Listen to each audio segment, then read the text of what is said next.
Good evening, everyone, and welcome to tonight's episode of Ask Leah. Tonight's question comes from Alex, who contacted me to ask, how do I help one of my team members get to the point? They tend to talk in circles and waffle, and I find it really hard to work out what they want me to get from the conversation, and sometimes I'm really busy and I don't have time for this round and round conversation. So Alex, I'm going to share some tips with you to help that person get to the point without actually telling them get to the point, because as you said to me, I know that causes them to shut down. But before I do that, I just want to share with you some of the key reasons that people do tend to talk in circles and what might be behind it, because there's a few different things that might be at play here. One reason that some people talk in circles is because they're not clear on what it is that they want to say. They haven't done the thinking first before having the conversation. Now, if that is you folks, do the thinking first, okay? Really work out what your key message is before you have a conversation. The second reason they may talk in circles is they might be someone who does like to process their thinking out loud. That doesn't make them a bad person. You know, there are a lot of people who do their best thinking when they can bounce off someone. Again, if that is you, maybe think about who you bounce that processing off. Probably the really busy under the pump leader may not be the best person to do that with.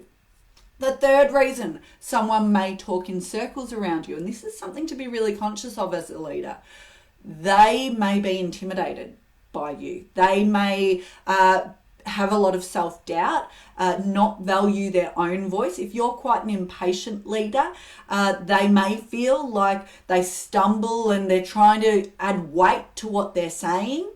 So they talk around and round in circles as a result. And unfortunately, if this is you who talks in circles to add weight to what you're saying, it actually does the opposite. And the more we ramble, the more it makes it appear like you don't know what you mean. And the fourth reason, and this I see a lot in personal relationships as well as in the workplace, the fourth reason we tend to talk in circles is because we feel like we're not being heard.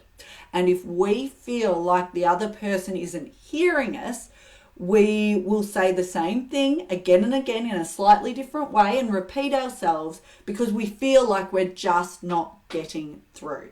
So, as the leader, Alex, how can you help your people get to the point and take the key nugget from what it is that they're trying to tell you? Couple of tips here. The first one is value their voice. And, you know, if you can see that they really care about something or they're really passionate about it, use empathy and curiosity to really show that you're engaged. And you might say something like, I can see you really care about this, or I can tell this is really important to you. Okay, so straight away, what you're doing there is showing the person, okay, I'm listening. The second thing you can do is help them hone in on what their point is. So you might start with, I can see you really care about this. What is the key message you need me to take away from this conversation? Or it might be, what's the one thing you need me to understand here so that I, really get your message? So help them bring it in without just saying get to the point, because when we say get to the point, it's actually likely to do the opposite and get them really flustered and frustrated and feel like they're not being listened to. The third point, repeat back to them your interpretation of what they've said so that they know you've listened. Because even if you are listening, if you're not giving signals to show them that, they may keep rambling. So you might say back to them, and this isn't about agreeing or disagreeing or arguing the point. This is just about acknowledging what's being said. So you might say, so what I heard from your message there is this. Is that right? So those 3 points quickly again. Value their voice. I can see you really care about this. Second, help them hone in. I can see you really care about this. So what's the most important thing you need me to take away or to understand from this conversation?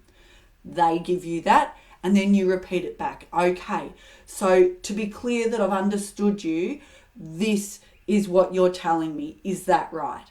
You follow those 3 steps, the other person will be able to hone in their message, be much more succinct, feel valued and heard, and you're not stuck there for hours having the same conversation. I hope that helped, Alex. I hope that helped other people as well. If you have a communication or soft skill question that you would like answered, please send it through and I will do my best to answer it next week, 8 p.m. Wednesday on Ask Leah. Thanks everyone and have a great night.